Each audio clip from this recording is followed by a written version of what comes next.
Time to know the news of the week. I'm Pam Rances. This is the MB Rundown.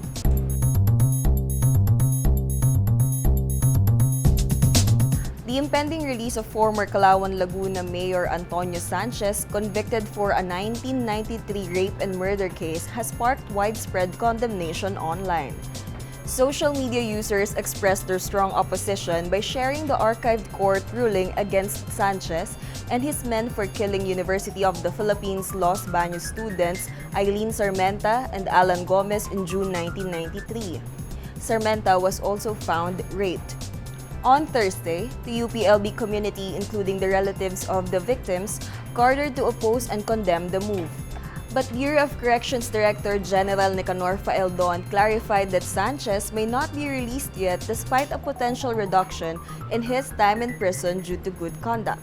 This was in contrary to his previous statement that the convicted murderer and rapist is among the 11,000 persons deprived of liberty, or PDLs, who are set to walk free in the next 2 months.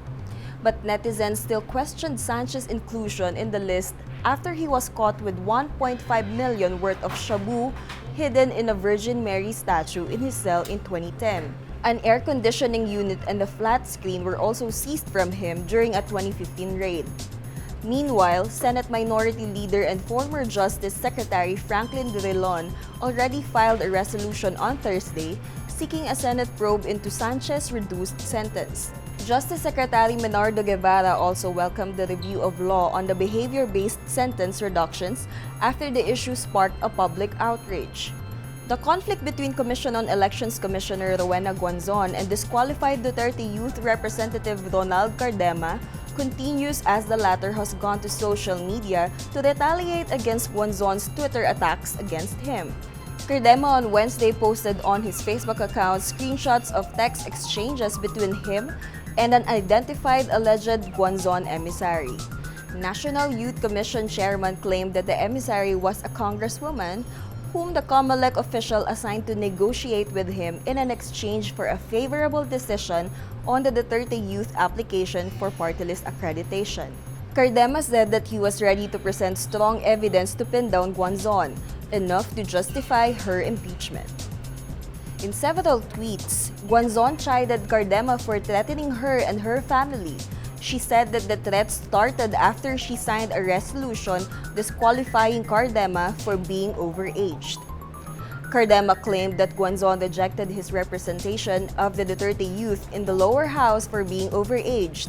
Yet she previously upheld the group's accreditation, notwithstanding the fact that the nominees were older than him. Brazil's President Jair Bolsonaro on Wednesday accused non-government organizations of burning down the Amazon rainforest to hurt his government.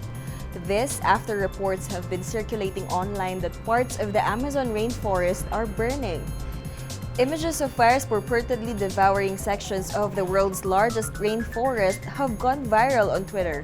Some of the images, however, showed fires in the Amazon dating as far back as 1989 or even in other countries such as the United States or India. In a Facebook Live broadcast last Wednesday, Bolsonaro said that everything indicates that NGOs were going to Amazon to set fire to the forest. He also said that the slashing of NGO funding by his government could be a motive. Bolsonaro also said that his administration was working to control the Amazon fires, which have reached a record number this year. #PrayForAmazon was the world's top trending topic on Wednesday as global outcry against wildfires raged through social media. Bolsonaro's statements enraged critics and fanned a growing social media campaign over the dangers to the Amazon, which is one of the world's key weapons against climate change. Former Foreign Affairs Secretary Perfecto Yasay was arrested by authorities on Thursday on charges of violating the country's banking laws. Based on the arrest warrant issued by a Manila Regional Trial Court, Yasay is facing charges of violating the General Banking Law and the new Central Bank Act after he, along with 5 other associates, conspired in securing a loan amounting to 350 million pesos from the now closed Bangko Filipino Savings and Mortgage Bank. All the accused were officers from 2001 to 2009. When the loan was granted, police reports said all the accused allegedly failed to report the loan accommodation to the Bangko Sentral ng Pilipinas or BSP. But while in detention, Yasay complained of chest pains and was rushed to a nearby hospital. This Friday morning, Yasay already posted bail at the Manila RTC in connection to the criminal charges filed against him. Former Environment Secretary and philanthropist Gina Lopez died Monday morning due to brain cancer. She was 65.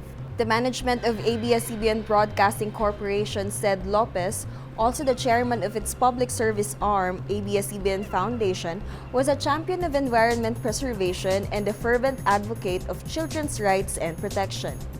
Lopez's advocacies in fact led to the establishment of its child welfare arm, Bantay Bata 163, and its environmental arm, Bantay Kalikasan. Lopez lived the life of a missionary in some depressed areas of the world.